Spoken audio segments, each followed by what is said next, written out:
that situation, it was on March before the lockdown. It was 63% of GDP, and after you take into account government cash balances, it was about 58% of GDP.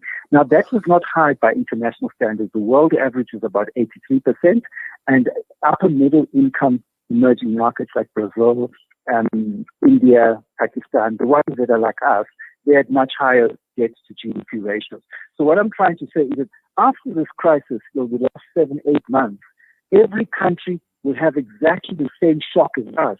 So the IMF is predicting that the average debt ratio will increase from the world average from 83 to just under 100%, and we will increase to about 80%. So in relative terms, we will not be worse off than other countries.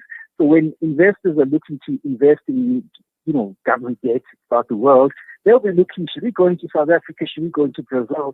And we're all going to look the same. So I'm just saying, let's not panic about this debt issue, because this is a once-in-a-century pandemic, and everybody understands that, it will be the same in Brazil, it's going to be the same in Argentina, Turkey, and Russia. Wherever you go in the world, everybody's going to be having the same problem. So if everybody in the playground is naughty, the teacher won't be punishing anybody, if you understand what I'm saying.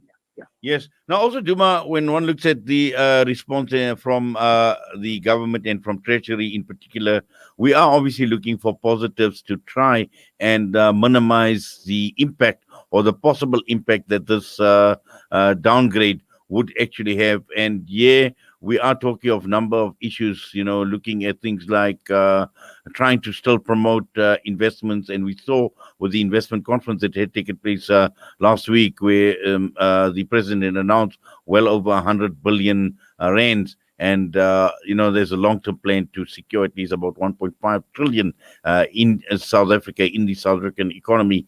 Just looking at some of the positives that we could possibly, or we should possibly be focusing on to try and minimize or mitigate the impact of this latest move by the ratings agencies. Unfortunately, the investment conference is not a good story to tell, because we've had about 7 of the 3 investment conferences. There's about 770 billion rands that has been pledged. But if you look what the president said, only 127 billion rand has actually been spent.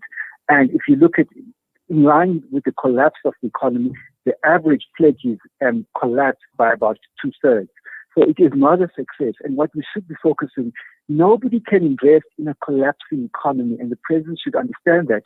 We have to do everything as South Africans to get our economy growing. And the recovery, we have to recover this economy as soon as possible. I'm talking about within months. And we have to get this economy growing. Yeah. Yes. Now, also, the government has come under criticism as far as the hard lockdown was concerned, and the damage that this has actually caused to the economy. Just your thoughts, Duma, on the interventions of the government. And obviously, we know what has happened. We've lost many, many jobs, many businesses. Yes. Okay. I think, on the lockdown, we had the worst of both worlds. We had one of the world's hardest lockdowns as measured by the University of Oxford, where they have an index that measures all the lockdowns in the world. And we didn't have good public health outcomes. If you look now, we've had 21,000 deaths. And if you add the excess deaths, we've had about another 50,000 excess deaths over what we've known. So we've had 70,000 people dying from this pandemic.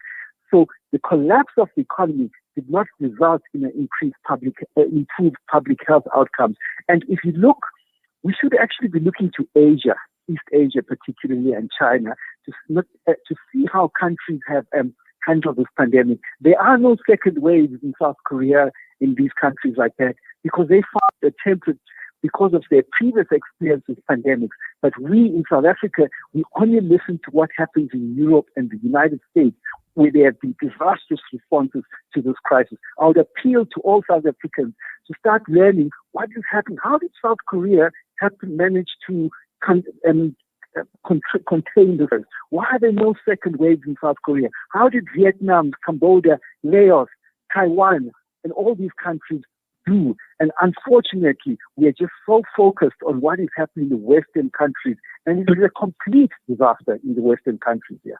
I think you make a very, very telling point here, Duma. This is extremely important in terms of what you've just said as far as that second wave is concerned. And just last night, actually, we were having a discussion and also looking at China, in Wuhan, in China, where this COVID-19 virus had basically started off. And it does appear in all these countries that life is actually returning back to normal pretty fast. 100%. And then, half of my family comes from the Eastern Cape, and I've been looking at the numbers there. And so what you're seeing there, like the daily infections, I think yesterday were about under 1,500. Now, if we look to Asia, we should find out that it's easy to contain this, what I would call a flare-up that's happening, I think, in the Eastern Cape. The government should be employing people to provide assistance to the people who are affected and their families. The government should be hiring contact tracers to track down all the contacts of the people who are near the people who are affected, and they should arrange for them to be quarantined and provide them with assistance for quarantine, and some of them to isolate. If you look at countries like Ethiopia, they built, many people in Africa, we can't afford to isolate and quarantine. So you have to provide financial assistance to us, because I can't not go to work. I can't afford to not go to work. And you go there and you infect people. So you must provide financial incentives for people to isolate and quarantine. In Ethiopia, I saw they provided centers for people and they paid for people to quarantine. Country much poorer than South Africa, and they've had such an amazing response to this COVID crisis. And I think that when you have a second wave, it means that the government policy has not succeeded. And then you have no option but to lock down. There's so many things that we can do to prevent a lockdown. And it starts by controlling what is happening in the Eastern Cape. Yeah. Well, Duma, I must say it's been an absolute pleasure talking with you this morning. We thank you for your time with us and we wish you all the best. Please take care. Thank you. Duma Gqubule, founding director at the Center for Economic Development and Transformation. And that brings us straight on to 9 a.m. We're heading for the news. We'll be back. As I dream